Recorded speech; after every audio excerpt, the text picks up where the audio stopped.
facing the police every single day.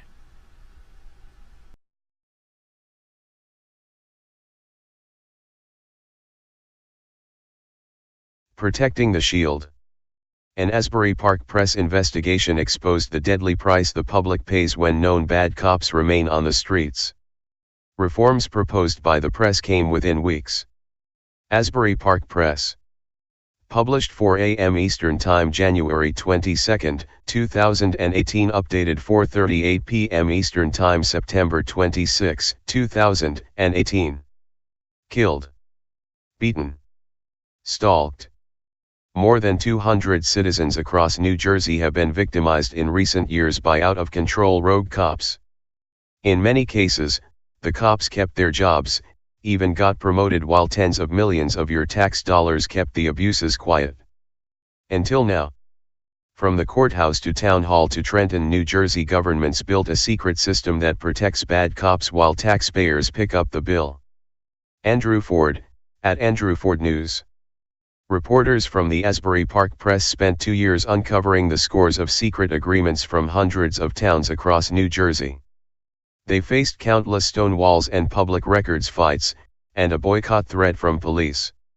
One town passed a resolution to denounce the series. However, within weeks, the state attorney general enacted 2 key reforms recommended by the press. Under the reforms, bad cops will have their actions reviewed by the top county prosecutors, and all cops will face random drug testing. Lawmakers in both parties have also pledged reform laws. Press reporters examined more than 30,000 pages of legal and public documents, surveyed all 466 police agencies about their drug testing policies, and conducted interviews with killer cops, police chiefs and officers, elected officials, psychologists and police experts. Videos and story links are posted below. Part 1, Millions paid in secret settlements to keep bad cops on the street and the public in danger. The Asbury Park Press identified tens of millions of taxpayer dollars paid to hush allegations of police abuse. That sum totals more than $50 million as of June, accounting for at least 24 deaths and 137 injuries. One innocent man, Miguel Feliz, was beaten after a car crash by police officers who included M.D. Khan, known to his department to have a history of violence. Feliz describes the encounter in the video below. Former Neptune Police Sergeant Philip Sadel fatally shot his ex-wife in broad daylight in public in front of their 7-year-old daughter. The press investigation and exclusive interview with Sadel showed how his department knew of his stress and emotional troubles years before the killing. The department even took his weapon away only to give it back to him months before the shooting. Read the full story on Sadel and watch the video below to hear him explain himself. Timothy Harden became unresponsive during police restraint. His death was kept secret until the press investigated. His official cause of death was disputed by 2 doctors who examined him and 3 independent experts who reviewed documents at the request of the press. Harden's last moments were caught on police dash camera recordings shown in the video below. Part 2, Inside Death by Cop. A hazy line divides police brutality and proper use of force. The settlements of 19 wrongful death lawsuits in the past 10 years cost taxpayers $10.8 million. The press interviewed an officer who described multiple cops piling on top of Keith Briscoe during an attempt to arrest him. Briscoe died. His death was ruled a homicide by positional asphyxia. The officer left the department and the town settled a lawsuit filed by Briscoe's family for $2.2 million. Stanley King, the attorney for Briscoe's family, takes issue in the video below with the lack of information released to the public on incidents of police misconduct. Part 3, A look at sexual abuse by cops. The nature of police work allows bad cops to sexually abuse citizens. The Asbury Park Press identified 7 cases of alleged sexual misconduct or crimes by officers, including towns that collectively paid $1.4 million to settle lawsuits. One officer was promoted after grooming a 17-year-old girl for sex. An Asbury Park officer thought he could avoid scrutiny for his criminal stalking of a woman by telling his department he was trying to have sex with her. His case is detailed in the video below. Part 4, High Cost of Pushing Out Honest Cops. Officers who dare to speak out against bad cops can find themselves harassed by their peers. Whistleblowers file lawsuits and taxpayers unknowingly pick up the bill for secret settlements. After the press revealed $1.1 million in settlements in Tinton Falls, voters tossed out the mayor who served as police chief at the time of the allegations. Rich Rivera, a West New York police whistleblower, told the press in the video below how he outed bad cops in his department. Part 5, Money and Silence Push Bad Cops Along. Bad cops are protected by towns that agree to obscure discipline from the cops' future employers. The press found 68 instances since 2010 in which law enforcement officers with disciplinary issues were allowed to resign, often with towns sworn to secrecy. 3 moved on to continue their careers in law enforcement. New Jersey is one of just 6 states that doesn't ban bad cops. Thomas Mallon, an attorney who frequently pursues lawsuits against police departments, described in the video below how a toxic culture can persist in departments. Part 6, 1 million New Jersey residents were at risk because more than 100 departments lacked random drug testing. Underscoring a lack of statewide standards, the press found more than 100 police departments didn't have a policy for random drug testing. A Deal police captain was killed after he crashed his car while drunk and high. At the time his department didn't randomly drug test. Results of the press survey that revealed lacking drug testing policies are described in the video below. Part 7, How Bad Cops Are Built. Crooked police culture leads to bad cops. New Jersey's internal affairs system is so broken, one attorney told the press he advises clients not to bother filing a complaint. The press identified one officer derided by a federal judge as short-fused and volatile who was the subject of at least one internal affairs investigation handled by his uncle. The press spoke to a public safety director who reformed Bloomfield Police Department after 2 cops there went to prison. Samuel DeMeo described in the video below how good cops are done a disservice by lacking supervision. Solutions, impact, and results. 5 proposals for fixing the system. Public Policy Forum sponsored by the press. New Jersey combats rogue cops with the SHIELD recommendations. Hidden misconduct, New Jersey can't keep track of troubled cops. The Asbury Park Press wants to hear from you. What are your thoughts on the series? What are your ideas for fixing the system? What have your experiences been with New Jersey law enforcement, for better or for worse? Share it on your preferred social network with the hashtag #TheShield. The team. The team behind Protecting the Shield reflects on some of the findings they uncovered during 2 years of investigation. The investigative series comes to app.com January 22. Ryan Ross. Asbury Park Press reporters dug into more than 30,000 public records for 2 years to produce Protecting the Shield. These same journalists report daily as watchdogs in the public interest, examining tax spending, exposing wrongdoing, highlighting advances, and often inspiring change that makes New Jersey a better place to live. Follow their work at app.com and support local journalism today. Click a team member's name to view their full profile of work.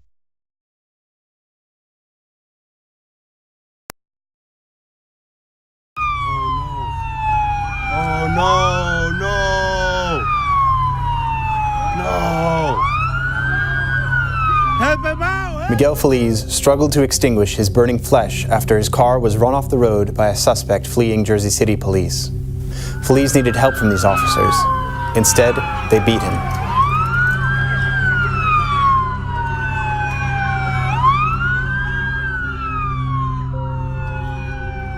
They broke 4 of my ribs. And they kicked me here too, face. Dragged me, I have a big hole here. That's when they was dragging me. And my back, as you can see in the pictures. New Jersey failed Miguel Feliz. An investigation by the Asbury Park Press uncovered a secret system fueled by millions of tax dollars to keep bad cops on the street until they maim or kill innocent people.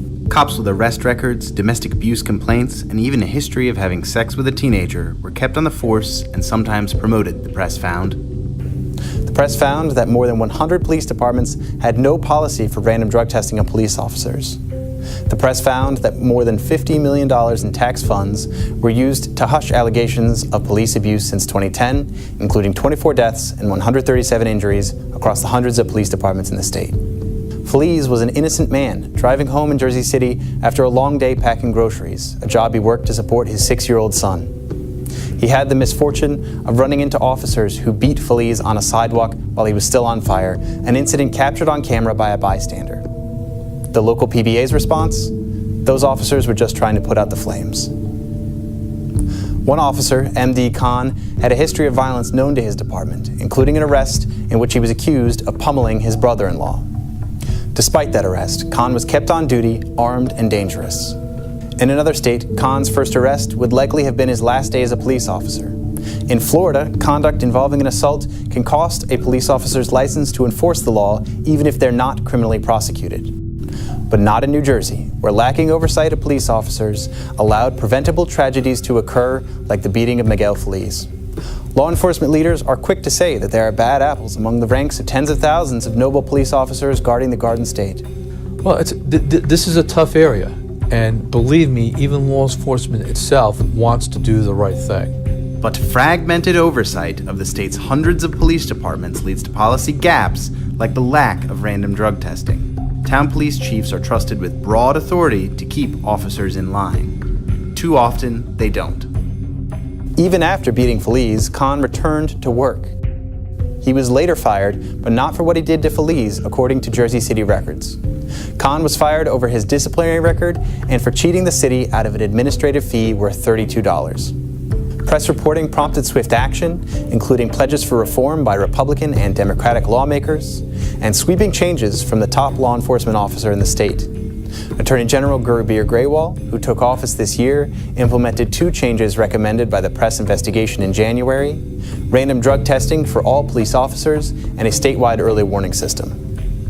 This is Andrew Ford reporting for the Asbury Park Press. Read the entire investigation at app.com.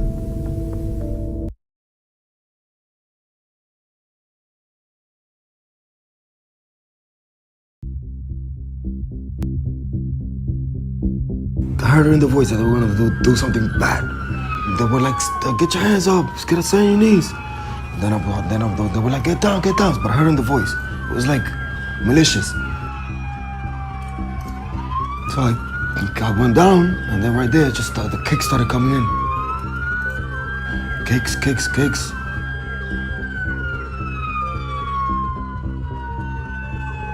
And they dragged me in the street. Hurt me a lot. I mean, I thought we're here to help. But obviously not.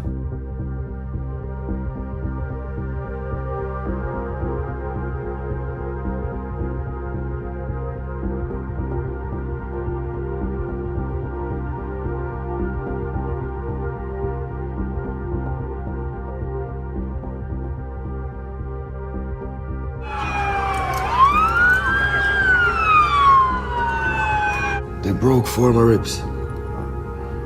And they kicked me here too, in the face. Dragged me, I have a big hole here. So they was dragging me. And my back, as you can see in the pictures. Yeah, it was very hard for me, man. I mean, I had to listen to them because I heard in the voice they were gonna harm me. Could have been worse. So even though I was still in a little fire, I just had to get down and just listen to them. And then even before I got down, so the kick started. I don't know what they were gonna do, or I'm thinking they're gonna get help. They do this, and in my head, yo, these people are gonna kill me. Oh no!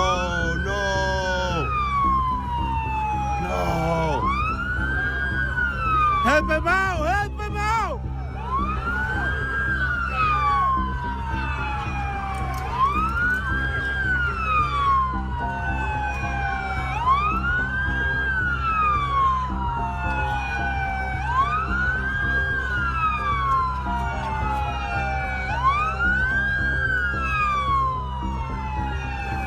thank God I'm alive. Thank God I'm here. Thank God I have my family. And every time I think about it, it's just terrible. Every time I look at some mirror, every time I have to take this off, every single day, and I try not to think about it on top of that, and I still have sometimes nightmares still. I wake up like if I'm still on fire or them kicking me.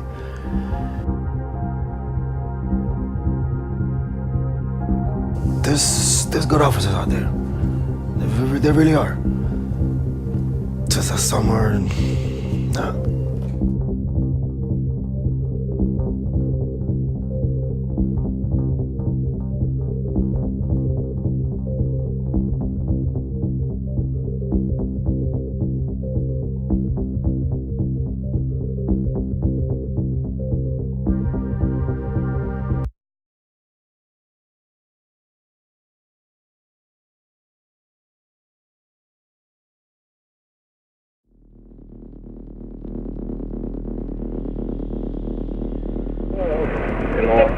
Belmart's going to be heading over to that address.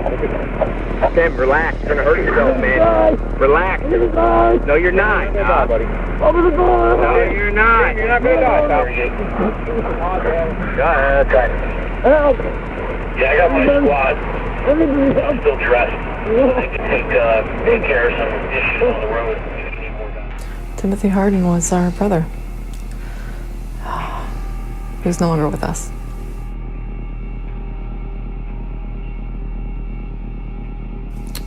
Timothy went to volunteer at a music festival, never came home. That's basically what happened. And what happened in between, we have very few details to go on. Hey, you got gloves, Mig? He's bleeding. He's bleeding. Yeah, so they still got to put it down. Glove. He was transported to Jersey Shore Medical Center and pronounced dead at 4:14. We weren't told of the circumstances. We weren't told that, police were involved, anything like that. Nothing. It's just that, he's not here anymore because he had an altered state of mind.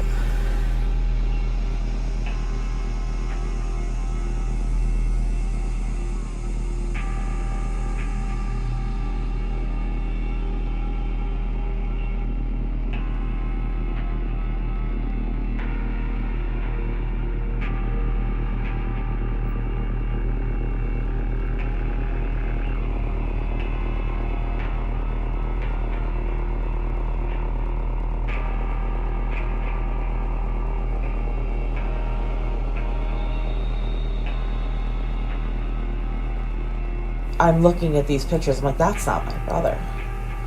He's bloody, he's battered, he's bruised, he's beaten, there's abrasions, there's contusions, and I'm like, that can't be him. It's not allowed to be him. But it was. And that will forever stay with me. Stop kicking, or you're going to get more shit. We're just gonna bring him to the hospital, Dan. You understand? Give me here. Please, I'm breaking you. Please. You better relax. I'm telling you right now. You're going to get yourself hurt. Do it again, you're going to get hurt.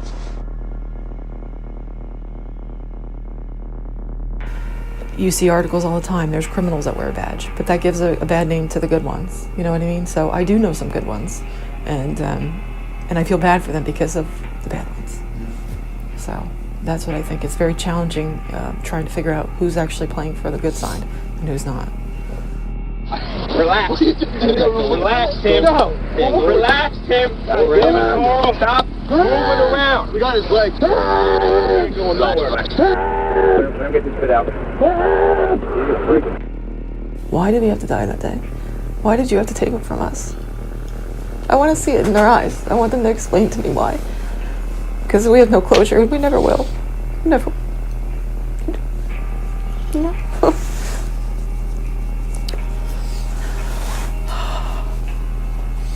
My two daughters have no uncle. We have no brother. He was the one that was left to carry on our family name. He's not here anymore.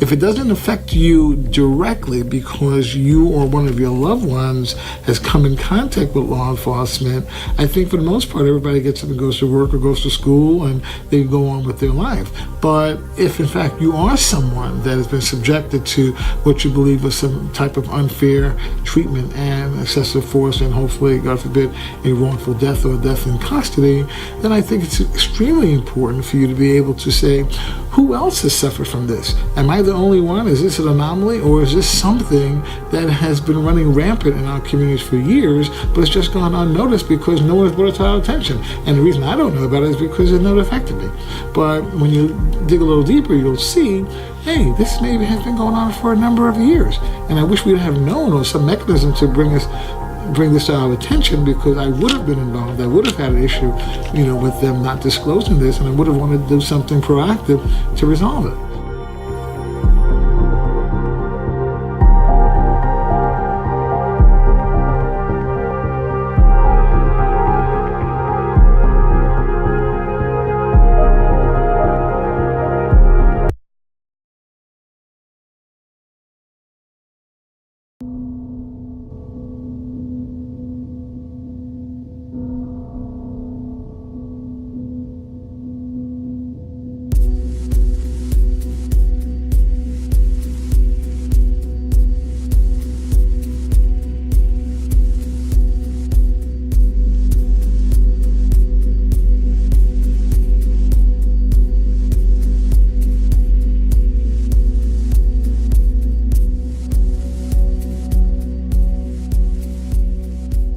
Because of the facts and circumstances that I heard throughout this case, I find it particularly egregious and troublesome. The fact that he was going in a uniform and a marked unit, certainly all over Asbury Park, stalking and harassing Ms. Howard. I don't know what, if any, peace this may give to Ms. Howard. Clearly, the court was impressed with the testimony. It was candid. Certainly heartfelt, and I do appreciate how difficult it was for her to come here in open court and place the things on this record that were placed on this record. So to the extent that this may in fact give you some closure, I hope that it will.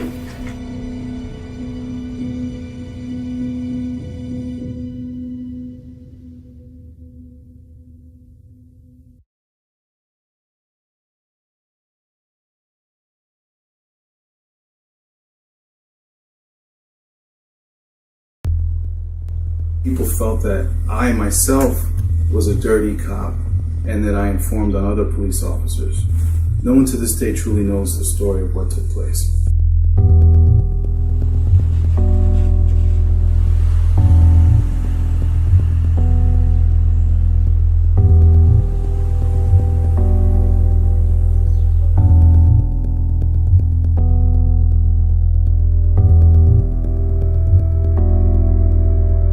These schemes have been going on since the 1950s, when West New York police officers were protecting mobsters. It went from protecting the Italian mafia to protecting the Cuban mafia.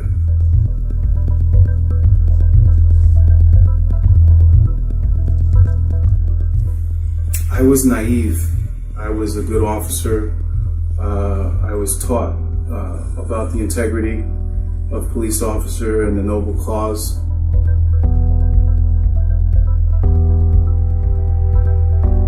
I was pretty much a full-time criminal wearing a badge with their permission from the onset of the operation. And I started my own criminal enterprise. I was protecting gambling operations, after-hour liquor establishments, meaning restaurants, instead of closing down, they could sell liquor virtually on a 24-hour basis and keep the party going. We were getting into prostitution rings. Anything and anyone that looked for help and needed police protection, I was there to provide those services.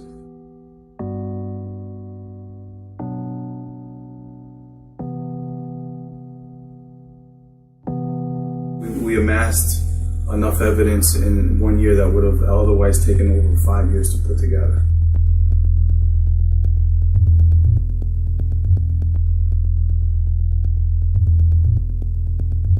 So eventually some of the police officers felt that we might have been working with other law enforcement.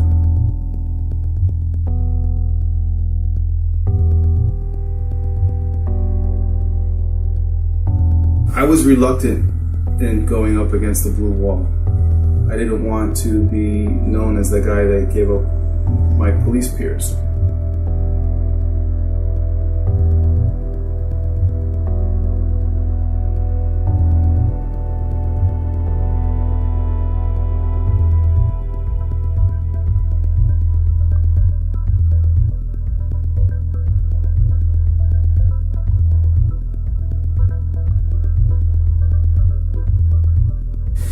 And I saw what it was like for a police officer to take money who would never in a million years think they would take money.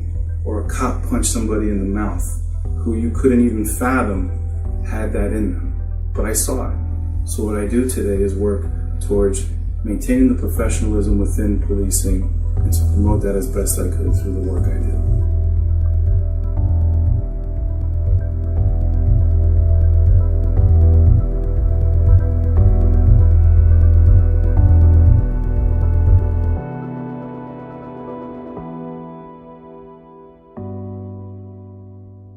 We're not even close to touching the surface on these issues in New Jersey.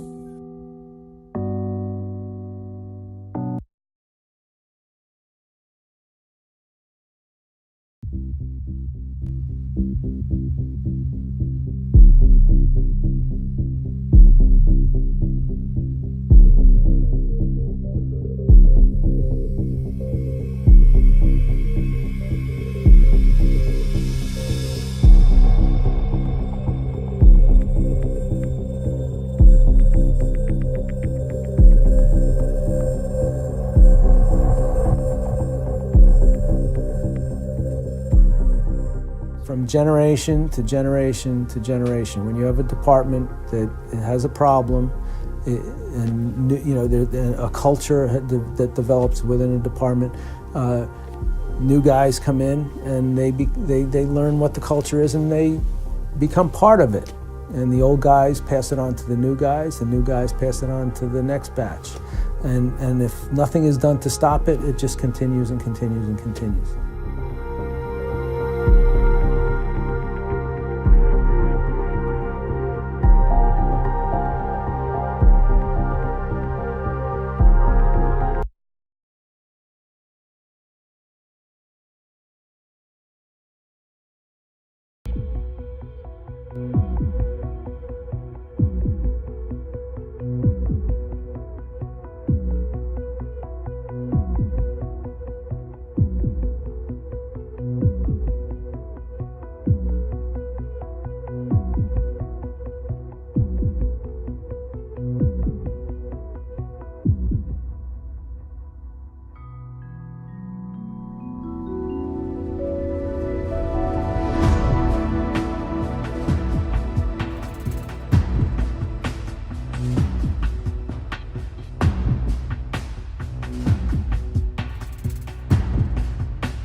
I mean, I took a look back at every officer in this department that was historically problematic, whether it be the officers that are in prison now, several officers that committed suicide, an officer that overdosed. And these are all officers that if somebody intervened in their career when the problems were small and were first starting and turned them in a different direction, they'd still be here today.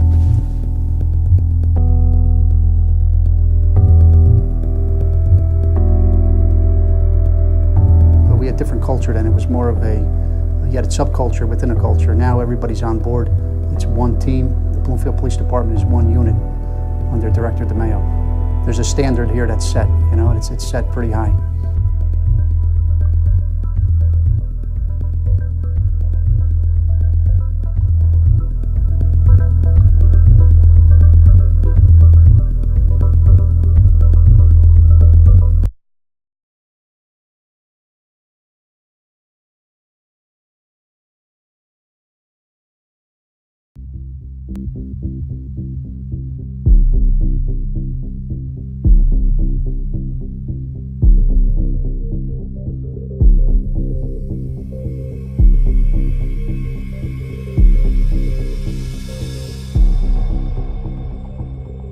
Really need to keep in mind here is there's 40,000 police officers in New Jersey. The vast majority of them go to work every day and don't have issues.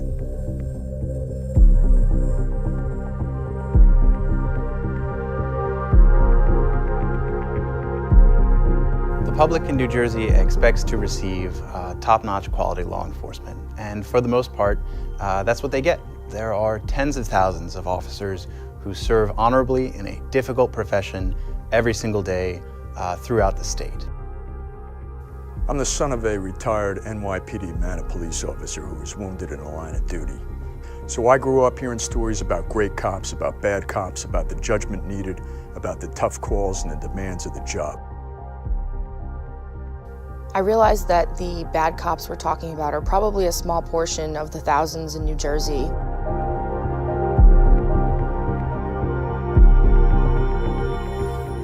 Patterns of lawsuits that we uncovered in these different boroughs, they're very distinctive, you know, based on where you're standing along the shore also. The average officer will face 3 to 4 lawsuits in the span of their entire career. So the fact that an officer has a lawsuit pending against them or a past lawsuit against them doesn't necessarily mean that they're a bad officer or that they shouldn't be on the streets. There's many honorable internal affairs units and departments in New Jersey. And there's a lot of towns that like to make problems disappear. They're able to do that through these secret agreements that we uncovered during this series that allows rogue cops to stay on the force. We've been researching and writing and working on this project for nearly 2 years, and every day I still come across new cases of misconduct and information that I didn't find before. And it makes me think that we're really only scratching the surface. And it makes me think that we're really lacking accountability and transparency when it comes to policing our police officers in New Jersey. Unfortunately, there are flaws in the system that enable a few bad actors to do harm to citizens and to fellow officers. It's a disservice to the public and the profession of law enforcement. There are ways that we can change this to make everybody safer.